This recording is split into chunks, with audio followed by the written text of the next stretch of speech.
Robiyaani kabna Oromiyaa laliiftuu maalirraachi keenya qabeenya ambaatu. Barri silaa maatee gaangettu ilmoo dhale namnis garaa walitti jabaatee duuda walitti gale.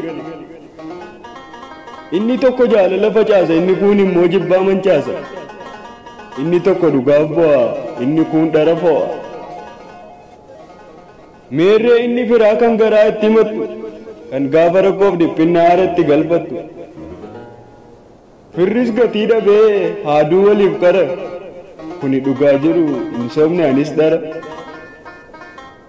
Raajiinatti ta'e barri kun namas dabalatee hantuutattuu boollaa bahee adurreetti dhaadate.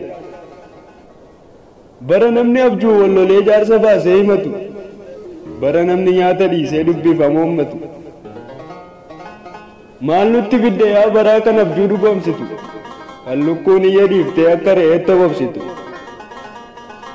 Yaa barattii ishee durii kan ammeenyi hin jirre waliif yaaduu malee kan dhakaa walitti hin guurre. Barattii ishee durii kan hunduu kolfee taphatu laphee gaddaan cabees aannan obaafatu.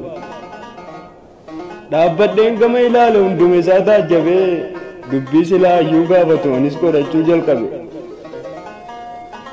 Jaalalli manca'ee aduu waliif garuu ayyuu koo beekaa koo jedheen yoo gaafadhu deebisaan hin jiru maaliif ta'e garuu.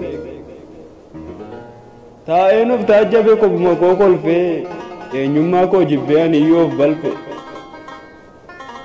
Yoo nana taajjabdu isinuu yaa biraa gurbaan hin maraate moo sila nagaa jira. Dhoksaadhaan asaastu yoona sagalee awwaaltanii anuu yoon maraadhe maaliin ani hidhattanii. Ani nagaan qaba lakkii hin maraanne yaa biraa osoma taajjabuu fixee dabarse bara.